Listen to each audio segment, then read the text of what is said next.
Good afternoon, everyone. Good afternoon.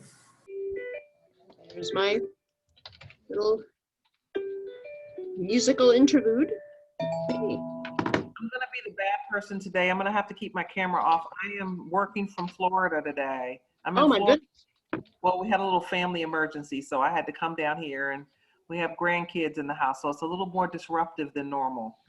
Okay. But I'm here with you. All right, and our thoughts are with you. I certainly appreciate it. Thank you. All righty, as everyone's logging on, can we take a moment to, in the chat box, put the individual names and facility, and actually today, I'm going to ask also for email addresses, your Genesis email addresses. Karen Black's been challenged to be sure our registrations are accurate, and she does need exact email addresses. And we're finding some folks use one name here, one name there. We congratulated someone on a recent marriage in the 11 o'clock call, but realized that the email address and name that were being put into the chat box didn't match our registration. So if you please assist Karen Black and myself by taking a moment now also for name, facility name, and your actual email address in Genesis. It will just make Karen's get everything to Project Echo and also your facilities to be compensated for your participation as well. So thanks so much for understanding and getting quickly into that chat box and taking care of that for us.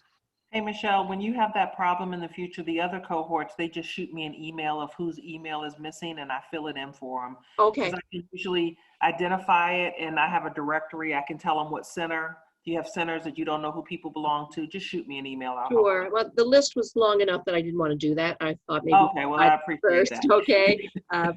Everybody's time is valuable, but I thought 1 minute from everybody right now would be better than extra time. But thank you so much. And we're working hard to get these lists accurate, but we're people, we do changes, but we can manage, so thanks. All righty, and everybody's doing a great job of getting into the chat box and taking care of that. Let me just confirm that Karen Black is on here, because I don't see her listed here. Yes, I do see that she is here with us. Good. Okay. All right. Okay, so keep going with that chat box, and while you're doing so, I'm going to start by sharing my screen. And with today's session, on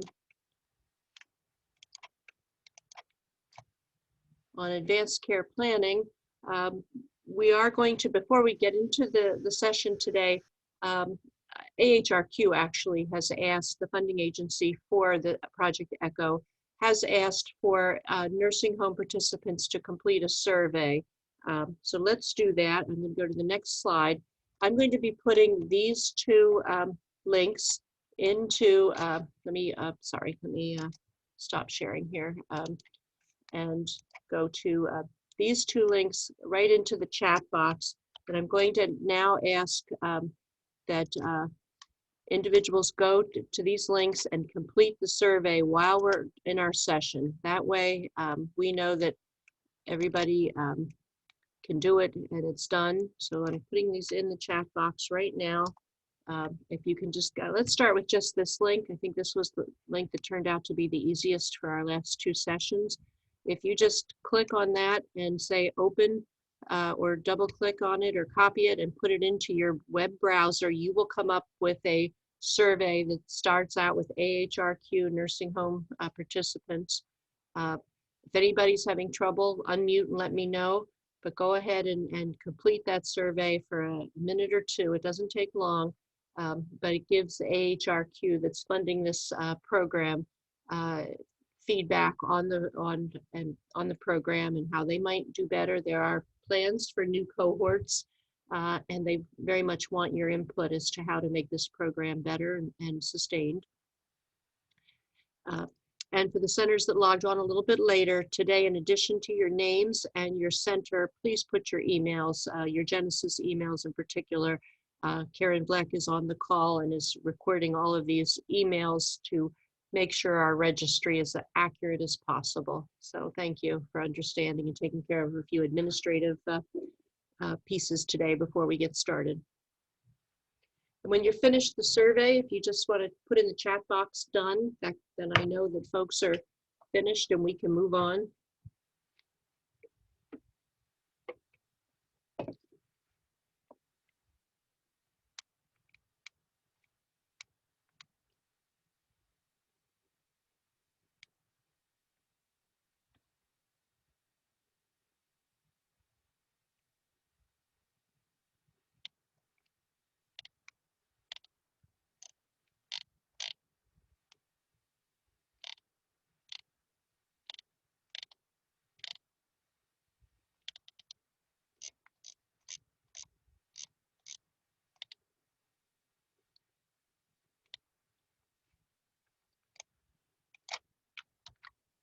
So because a few extra centers logged on, I'm putting it in the chat box again. The link for a survey that each nursing facility should complete. So you can copy that or open that link and take the survey. And when you're finished, just type in done.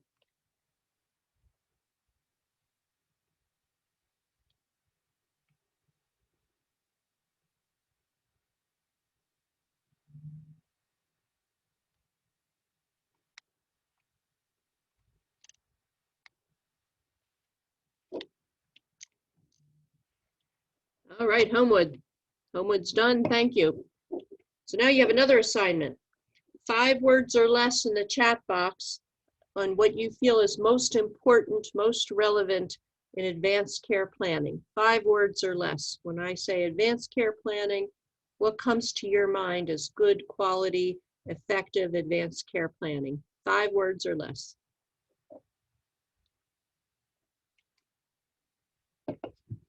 We got Homewood and Heritage working on this, and Corsica Hills as well. Good.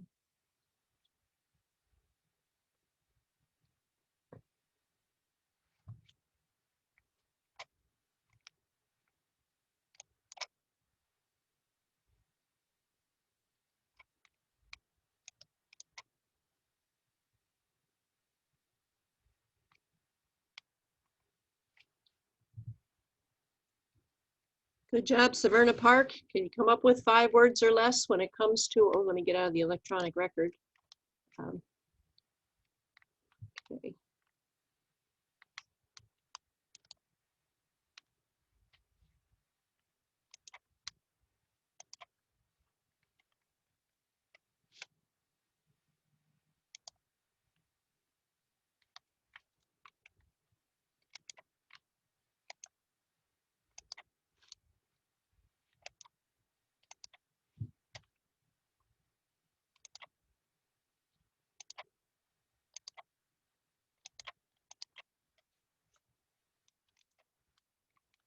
All right, we've got some great words here.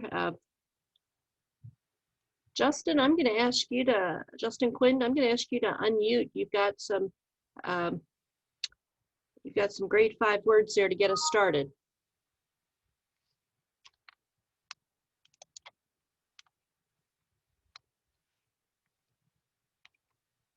Are you able to unmute, Justin? Oh, there we go. Yep. Sorry, I didn't hear the question. I was going to get a pen. Oh, that's okay. I was saying you were the first to get the 5 words when it comes to, or one of the first when it comes to what your thoughts are in advanced care planning. Can you share those with the group? Sure. We put communication, transparency, flexibility, accountability, and education. Excellent. I think you've summed up our next few minutes of literature review. Good. So let's get started with that literature review. So I'm going to go to my slideshow again. And in November's issue of the Journal of the American Medical Directors Association, a paper was published, a study of 15 nursing homes, 963 residents of those nursing homes, And surveys were done, or the interventions were done April and May, 2 months of 2020 during the prime of the first wave of COVID for these nursing homes. They were all in the southwestern US, and that's relevant because there are different approaches and philosophies in advanced care planning that are cultural, that are regional. And so I just share with you that this is where these data come from. But intervention was advanced care planning protocols, reviewing advanced directives for each of these residents, and then looking at changes in advanced care planning documentation before and after these interventions. And what did they find? They found that the number of their long-stay residents, the number that had do not hospitalize orders doubled. It went from 25% of their long-stay residents to 50% after this quality improvement approach to advanced care planning. And about 9% increase in do not resuscitate orders, out of hospital do not resuscitate orders. And so what they found was a significant number of their long-stay residents when goals of care were discussed had made a change from what was documented in the record. They looked at different age groups, and they found all age groups had changes, but the oldest old had the most significant changes, numbers of individuals who made those changes. But some of the less than 70 age group included individuals in their 20s. We know that there's certainly disabled younger adults or those who have chronic conditions that require nursing facility care. All age groups made changes in their advanced care planning as a result of this intervention.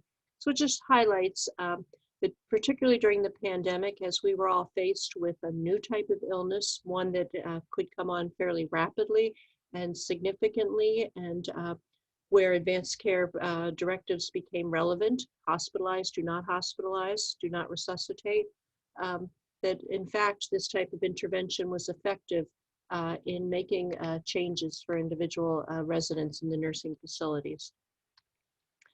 In terms of best practices, I know, in fact, I'm going to ask Dr. Boguslavsky not to wait until the end of the session, but if you would put in the chat box your link for IHI's best practices for advanced care planning, particularly the 4 M's. But while he's putting that in the chat box, I'm going to review one of the other references in session 10 recommended to us by the IHI. And these are guidelines that come from the American Healthcare Association, one of our own organizations that serves skilled nursing facilities, but jointly with our assisted living organization, and really talked about compassionate care amidst the COVID-19 crisis, stressing the person-centered holistic approach. So I've given this reference. It is in our IHI library as well for us to review. But I'd like to highlight some of the key points. And the steps in preparing for advanced care planning is in fact to review medical records as a quality improvement initiative, to collect data on the number of individuals who have expressed their wishes documented formally and how those are documented. We have mandatory requirements for some of these basic do not resuscitate orders, but do we have more than that? Do we have a living will or power, ideally a power of attorney for healthcare? And then not just that, but do we understand the individual wishes so that it isn't just do resuscitate or do not resuscitate, but in fact, what is most meaningful for the individuals? And have we in fact discussed during this pandemic the new condition of COVID-19 and what that might mean to an individual based on their baseline health status in making these plans for advanced care planning? And then having not just the resident, but the family and meeting them where they are in this discussion. Some have thought quite a bit about it, some have not, and some need multiple times to think about where they are in their health care and what their wishes are. Active listening is certainly a skill that works for many forms of quality improvement, but certainly when we're when we're trying to address the wishes of our residents. And then emotional support. I think some of the our five words in our chat box are resonating here with simple, honest, clear picture, treatment choices, uh, and exploring those personal, cultural, religious beliefs that in fact are what influence an individual's decisions. And it's specifically addressing fears or worries of both the resident and the family as one is beginning to establish advanced care directives. We know about in number 3 the types of directives that we want to be sure we've addressed, but it's also with the four M's and what matters most that we want to get at, not just CPR, no CPR. We also now have some new selective treatments. High flow oxygen is something that we're beginning to use to address the air hunger or the feeling of shortness of breath in a way we couldn't in our post-acute care centers. So a new technology and how that fits into advanced care planning. And particularly with end-of-life care, those fears of dying alone and how we are explicit in discussing that during this time of pandemic. And certainly early in the pandemic, there were challenges with outside contractors, hospice services. Are they considered to be essential staff in our facilities? Should they continue? And certainly in our 11 o'clock call with the Pennsylvania Genesis facilities, we heard one quality improvement project where it was the hospice service that used their chaplaincy and their social workers to engage with the staff of the facility to do a complete review of all advanced care documents for all residents, and to work with those residents and families, the families being remote at the time, to in fact readdress advanced directives and document where appropriate any changes. So with that, that's the literature review that I put together for our discussion today. But I think let me start here. There are some other pathways. The Interact resource, we all are familiar with Interact, using it for changing condition and documentation and handoffs from skilled nursing facility to hospital. But in fact, Interact also has resources related to advanced care planning I wanted to share with the group. So with that, I'm going to stop sharing my screen. Dr. Boguslavsky has put in this toolkit, and I am going to quickly get that up just so we can see it, see the document. So let me do that. And let me also share my screen as that's come up. Here is the toolkit based on the link that was in the chat box. It is a wonderful document that is a toolkit for sharing with family members. It's something that you can link with your emails to your family. And it really does go through everything we've just talked about with what matters and how we have these discussions. So with that, I'm going to stop sharing my screen. And I know that Angela Carr has teed up a few folks to share your experiences with advanced care planning. And I do see a request in the chat box for the survey link one more time. So I'm going to put that in so it's right there at the most easiest way. And with that, I will stop talking and see who would like to kick off our discussion for today. And Melissa, I expect you to share some insight in your topic because this is really your area of domain as well. So hopefully Melissa will give us some insight from her perspective. Yeah, certainly I can start, Angela, to start the discussion. So thank you for having me. So I don't work in a particular center, but I'm a support for social workers in Genesis. So obviously when the pandemic started, we found it really important for the social workers to work in hand with our nurses and our clinical staff and practitioners to be able to have these advanced directive conversations. So I think historically in Genesis, the social workers have had these conversations by and large with our families and our patients about what their wishes are. And we found it even more important during COVID to make sure that we have their wishes documented, communicated, and updated based on their COVID status, their medical status, and their wishes at end of life if they were end of life. So certainly we've seen, more of a push and more of a collaboration with our physicians, with our nurse practitioners, with our nursing staff, and how important these wishes are, so we all know how to meet patients' needs at end of life. Melissa, can you share with us some of the biggest challenges you found in this? Yeah, I think, certainly with, no visitation in our centers for family members, sometimes communicating, a medical decline without a family member actually seeing their loved one decline was a little difficult. It's a little difficult when, a family member can't put eyes on their loved one themselves and determine if there's been a decline. Obviously we accommodated with Zoom and any other technology way that we could communicate, but there's nothing like being in person and having that face-to-face conversation. So, how do we make that conversation personal via technology? How do we show compassion via technology? I think it's been, a learning curve for a lot of our staff to be able to do that rather than, holding a hand of a family member or a patient, making a tough decision.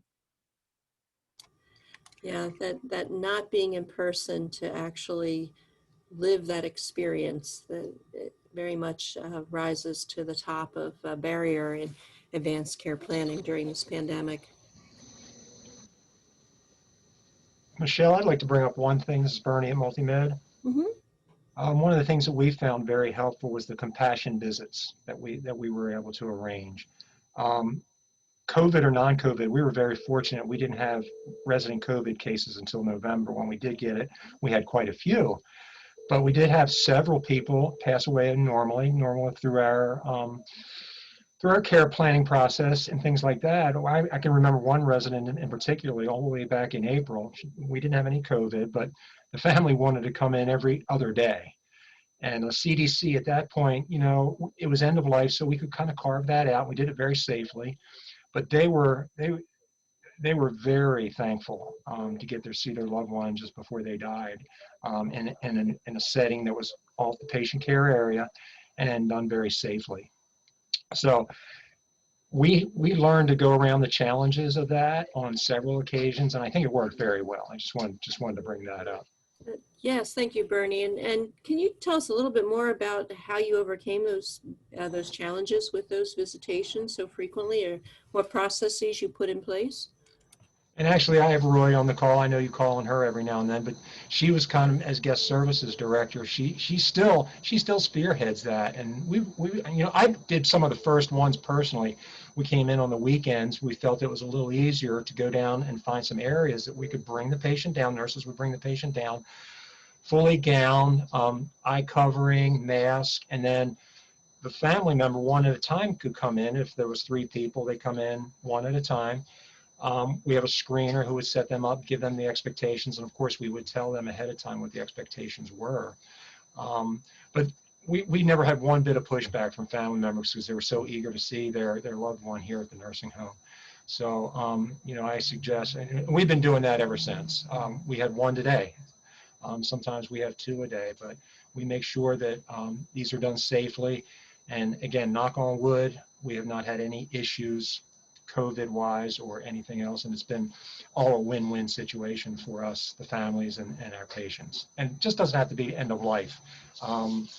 We've carved out a little bit. We think it's a very good approach for somebody's just mental well-being to see their family member on a one-on-one situation in a very, very safe manner. Excellent. Thank you for sharing that. I wonder if anybody finds it helpful, making end-of-life decisions and having those conversations can sometimes be difficult when you're not physically in the presence of your loved one. I think specifically of you when I saw this topic, Bernie. I actually thought about you and your team because you have a tendency to take care of a very complex group of patients. You have the ventilator patients. And I just wonder if the compassionate care visit helps people make that decision before we get here. Is it easier to get to what your advanced decisions are for care when I can. Yeah, absolutely, Angela. I mean, it's huge to have them come into the center. Like I said, it's got to be very methodical and very safe. And like Angela said, we do have a ventilator unit. We haven't lost anybody to COVID, or I'm going to have to think. Maybe I don't know if we've lost anybody on a vent through the last 10 months, but we have had compassion visits with our ventilator patients, partnering with respiratory therapy.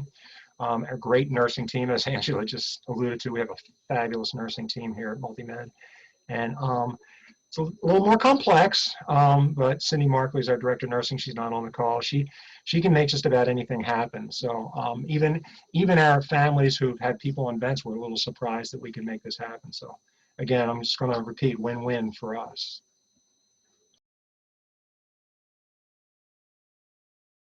It sounds to me like you use some of the principles of quality improvement that we've been discussing to make this happen successfully, where you've engaged your staff, you've used one-on-one communications. Sounds like you have some data to support that, in fact, there has not been a spread of COVID related to these visits. And you've used a checklist approach to be sure they're as safe as they can be. So all quality improvement part of our toolkit that we've been discussing in our 10 sessions here. So thank you for summarizing all that for us, and particularly with respect to advanced care planning. So I have a question for the Homewood team, and I see Justin may have stepped away, but oh, there he is, good.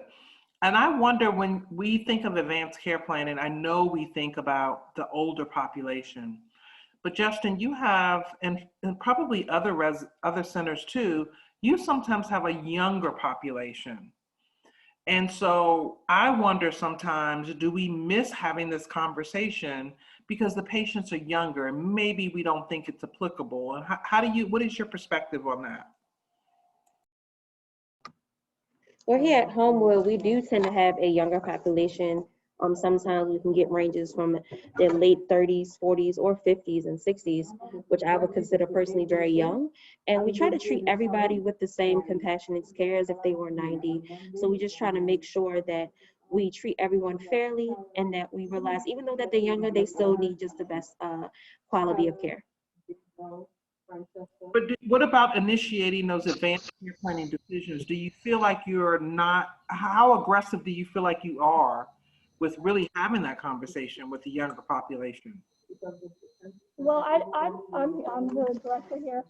A lot of the younger patients have a lot of medical conditions that would qualify them for our goals of care program. I usually start off with goals of care. We do advanced directive discussions. And, you know, some of the younger patients even convert to long-term care here because they're so medically ill. So, you know, discharge planning is also a big thing that we look into. And Michelle, that's an interesting dynamic, because we were talking about my vent unit, and believe it or not, a lot of my vent patients are younger. So you're dealing with parents. So it's kind of a different dynamic where you have the older population, you're dealing with their grown children. I mean, there's a gentleman here, I'll use an example. When I got here 10 years ago, he just came over from pediatric hospital on a ventilator. He was 18 years old. He's 28 now. But we have, you know, his family is his mom and dad are very involved. And it's a whole different dynamic when you're dealing with parents on their children, as opposed to parents of children, if you follow that. But we don't treat it differently. We really don't. And like I said, we've always had outstanding social worker and nurse and physician involvement with doing these plans. So Bernie, you're bringing the point of the team approach. We talked about teams last week, and it isn't just the physician, it isn't just the nurse practitioner, it's every member of the team sharing with the patient their goals of care, knowing what's documented and when needs to be updated. And certainly I've certainly found the successful teams where a nursing assistant will come to me and say, you know, I know so-and-so well, I've been working with them for a number of weeks now, and I just think they're changing, he or she's changing what's most important. And that gives me an opportunity then to follow up with those discussions. So team approach. Thank you, Bernie.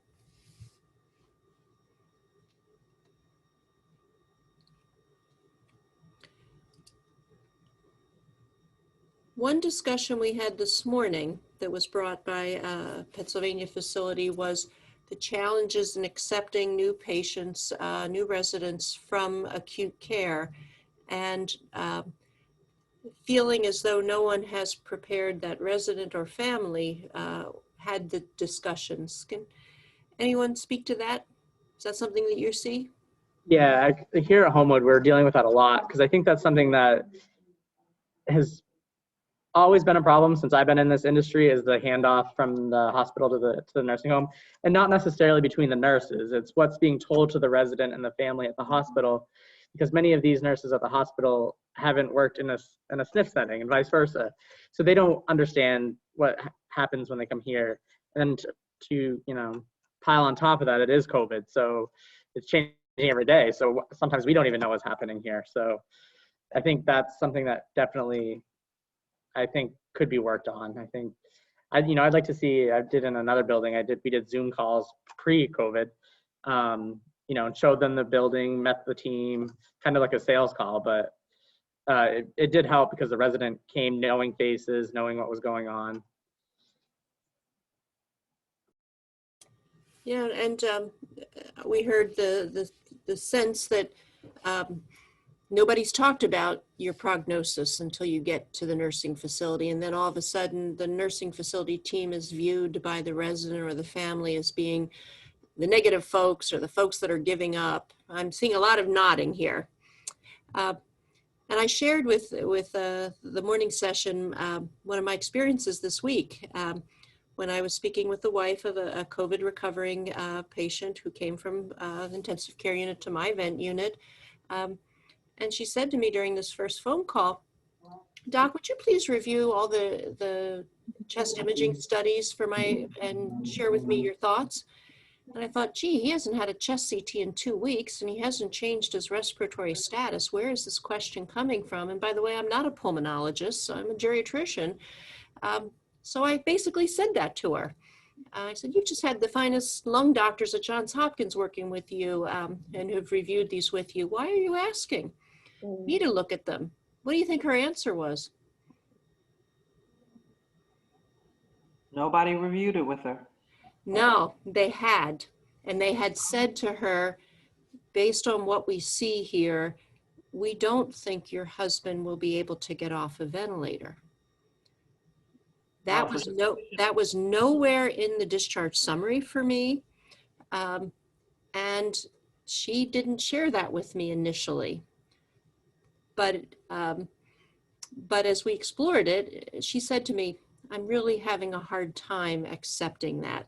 And I need more time to accept that." And so I just wanted to give that perspective because many of these conversations do happen in the hospital, but they are not documented in a place where the next providers know about it. And next week we'll talk about safe transitions in care, but this is one area that we've been working on through our Johns Hopkins Medicine electronic record. And what we do have now is the discharge summary auto-populates with all of the consults that have been done. So you have the name of the service. So you'll see cardiology and you'll see palliative care. So you will know that at least the palliative care team has evaluated that patient and talked with that family. But what you won't see is what were the discussions. Now, once in a while, a nice intern will think about it and know it's important and put it in the narrative, the summary. And by the way, we treated the heart failure and we treated the cancer, but here's the discussion of goals of care. But most of the time, they don't put in that goals of care discussion in the narrative. So we are working on changing how we document, how we communicate internally in the hospital. What we know is that if we put a special field in progress notes, anybody, surgeon, palliative care, social worker, internist, you can put a field in a template that then allows that piece to be put in the advanced care planning part of the medical record, and then it auto-populates into the discharge summary. So not only does it say palliative care consult, it actually has a section that says goals of care discussions, and will timestamp it. So here's, February 1st, here's February 3rd, who it was that had documented it and what they documented. So using an electronic format for communication, now it's not the same as a warm handoff, but just having that section as important enough. Here are the meds at discharge, here are the diagnostic studies of importance, and here are the goals of care discussions. So we're working on getting that formatting in our new revision of our discharge summaries, and we're working with the National EPIC team as they roll out new forms of EPIC across the country to make that part of their foundations. But it's one approach to improving our communications and goals of care, because so many goals of care discussions are not enough of them are happening in the hospital, but those that are not going anywhere except in the hospital. So wanted to share with you what we're doing. So let me give you a different perspective. I think that's a great idea. One of the things when we talk about transitions, I think can be helpful is, I remember probably, it's been pre-pandemic for sure, but I remember doing hospital chart reviews on patients who had gone to the hospital. And there was one theme that I would see pretty regularly, which would be a patient's family member saying, I'd see in the nurse's note, family requested to be sent to the hospital, or patient requested to be sent to the hospital. And so what that says to me is a message that it doesn't necessarily mean that the center believed that they really met the criteria for going, but once you make that request, you have to go. And what ends up happening is every time you send a patient to the hospital because the family or the resident requests it, and they get admitted, it validates to that patient and family that they made the right choice. When in many cases, it could have been either treated in-house, or it could have been a deteriorating medical condition that really there was no point. But sometimes in the ED, I understand throughput is important and you just need to get them out so they can make room for others. But we have to be mindful that that sends a message, and it really creates that every time they get in trouble back at our center, they're just going to ask to be sent out. And it becomes a cycle of unhealthy practices and unrealistic expectations in some cases.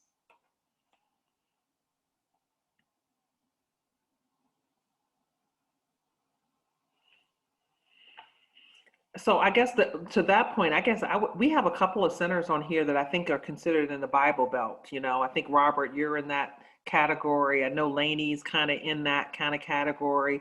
And I just wonder, not just for you guys, but I know even some of the other cultures in our centers, they just don't believe in DNRs, and they have to do everything until God says that it's their time. Have you guys seen that? How do you kind of handle that?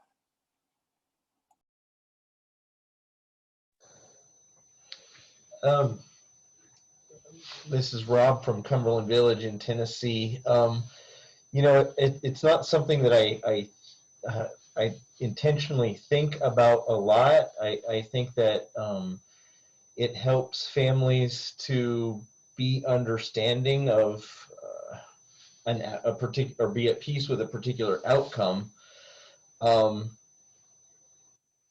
I don't know that it has actually created a change in whether people go with DNRs or not. I haven't observed that or thought of that specifically.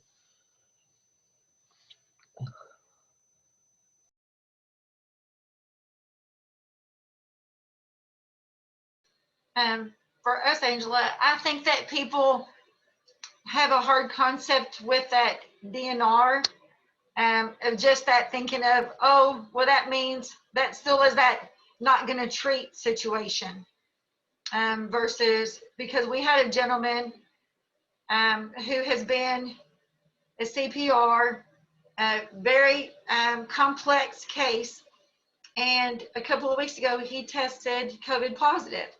And the very first words out of his mouth was, go get the social worker, I want to be made a DNR. I mean, just immediately, I want to be made a DNR. So people tend to think that things can't happen to you on the whim every day. Something could happen to you every day. Something could happen in between you. And until it becomes a real thing to you individually, then actually people want to determine to change a code status. That's so interesting. So what had been prior conversations with that resident been? Had you had them before, and how did he respond before COVID? Oh yes, he's been in long-term care for a while and has a lot of complexities, but he's very alert and oriented. And everything is, well, I'm gonna have surgery to get this fixed so I can get back to going out to the community life.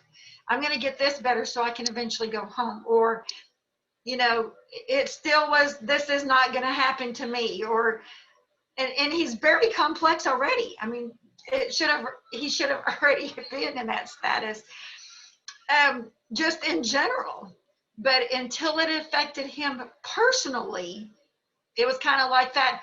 And he's younger. It was still that fact of, oh, but I'm still here with older people that have more things going on with them. They need to have that change in status, not me. I'm still young.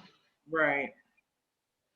It's interesting because I wonder how much the TV influenced that decision, because you see some pretty sad cases of COVID and people on ventilators, and you know, you just have to wonder what type of an influence that had on his decision. He immediately, I mean, as soon as he was told he was positive, it immediately was said, go get my DNR form. And we tried to get him moved from the regular unit to the COVID unit.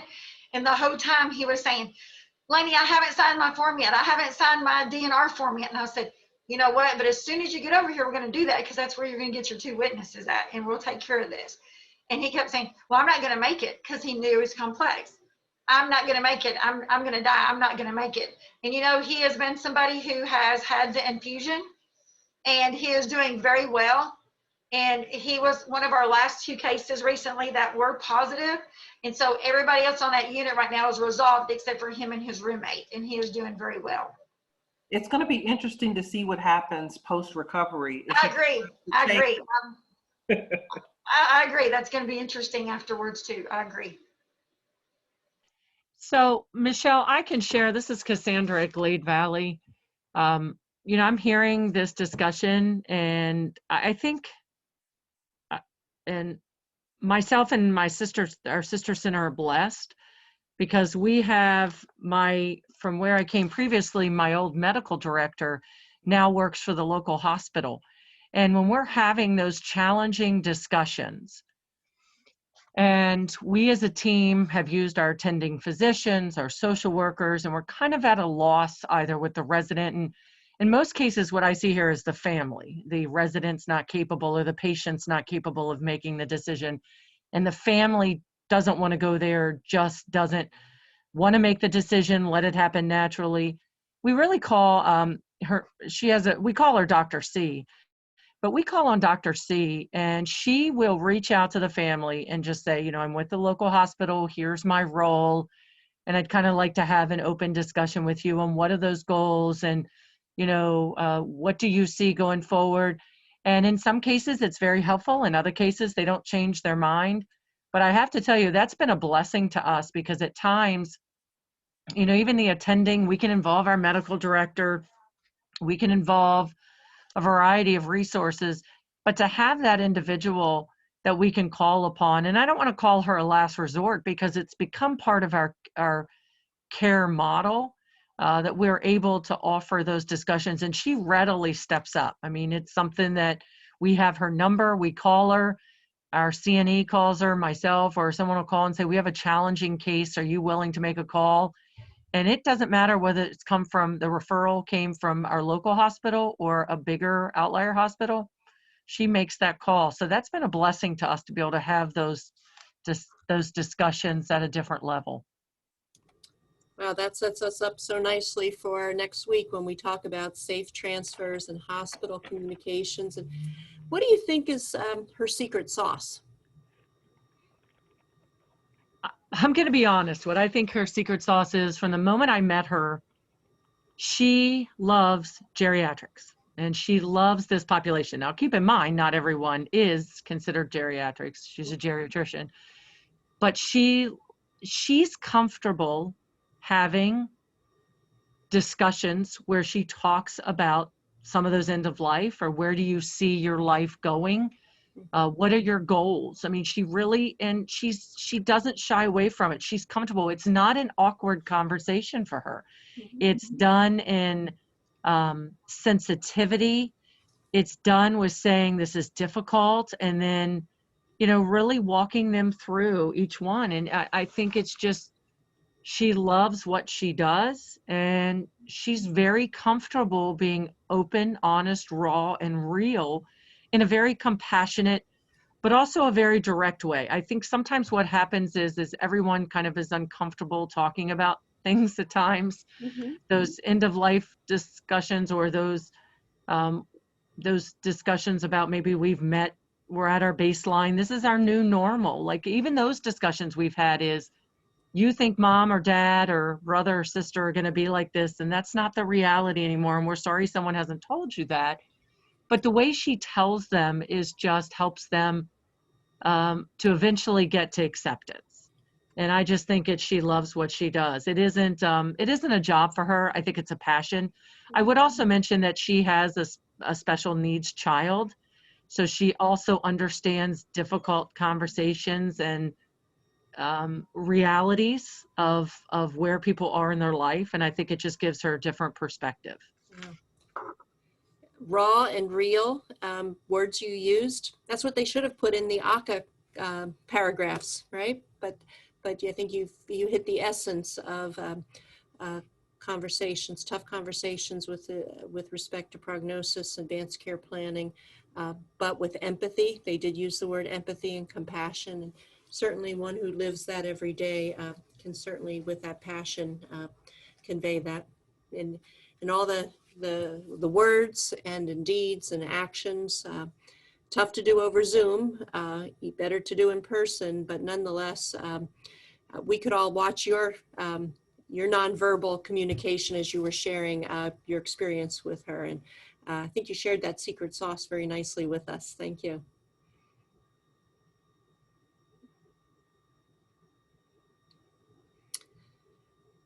Anyone else know a secret sauce, or what else you find works best in these advanced care planning, either new residents or during this time of COVID, when you were all asked to, in fact, readdress advanced care directives? This is Caroline over at Corsica. So this center, Corsica Hills, has a formal partnership now that we entered into with the University of Maryland. It's a palliative care program, and we just launched it, and it was a little rocky at first because there's a lot of pieces to that. But really what it does is it creates that, that next level of education to the patient and their families regarding these chronic conditions, regarding any education they can get and any things we can put in place to manage that, and then to get that advanced care planning. Really, those conversations started. You know, palliative sometimes is associated with hospice, and that's not really what this program is about. So I think that that's really going to flourish in this setting. And of course, it's a partnership with one of our leading facilities, hospitals in this area, and I think it's going to be great. So that's one way that this center is really tackling that. So. Thank you, Caroline. Can you tell me how you're sharing the documentation? So the University of Maryland has access to, you know, all of the records in PCC because they've been credentialed, and they now have access to the charts. But any kind of like cert or things like that, those have to be manually uploaded. So we're struggling a little bit because of manpower in the center, but we're changing that as our census grows. But, you know, I think that is very helpful, you know, to have all of that access, you know, already, you know, in place before you even launch. So. Good. Thank you. Hey, I got a call on my heritage team. I don't see Billy. Are you there? William, there you are. Who's there in the room with you? And tell us about advanced care planning. What's happening there? So I have Cindy, our unit secretary, and Malika, our supply manager. For us, definitely can echo what all our colleagues are saying. I think there's a lot of work that has to go into breaking down stigmas, especially for the younger population. There's the fear of, the facility's just going to give up on me if I start to discuss what my goals are. There's a lot of unrealistic expectations that we're not sure if those conversations happen at the hospital or if it's kind of just instilled in the family's mind and they project that onto the center. But a lot of times they do put it back on the hospital and say the hospital, said this and this, and we're looking at it and not really seeing where that would be realistic. So I think having those tough conversations, being honest, doing a lot of education. A lot of times it takes multiple conversations. It's never just one and done. And a lot of times you have to get other family members involved. We say, well, I have a sister in Texas, let's conference them in. And then my brother, well, he needs to know about this. So you have to be flexible and willing to work with the family and go through that process with them.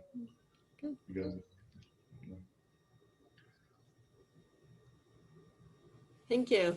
And often starting the conversation with, tell me about your other conversations with others about your wishes and your goals of your care and your where you are with your illness. Just asking those questions and getting the conversation started to understand, letting them pick up where others have left off.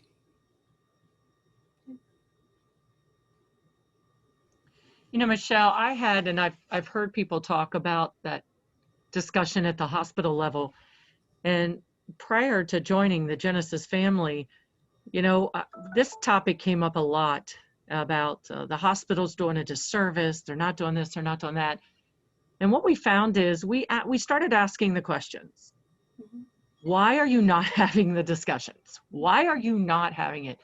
And a lot of what they came back with is they're typically seeing people sometimes in that acute area where they can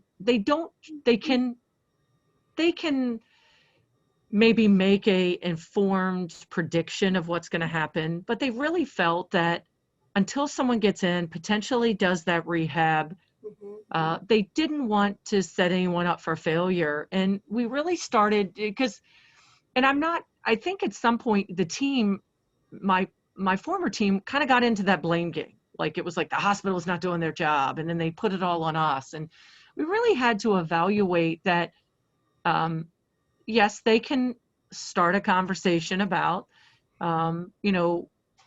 we've experienced this and not sure where rehab's going to go, but at some point you may have to look at what that new normal is or what the outcome is. But I think once we shifted and that paradigm shift occurred where we thought, this is our responsibility. We can't always lay it on the hospital. We're here. The hospital says they're hospitalists. They haven't developed the relationship. And then they come to trust us, and that it becomes, the important thing is, I think for us in Maryland, we talk so much about MOLST, and we talk so much about the way Maryland looks at it. I think sometimes I don't want to say it skews our views, but it's like, you got to have this document. It's got to be there. And that's one of the first things they go for. And everyone talks about IJs and they do this and that. And at times you're so paper driven, you lose sight of those valuable conversations.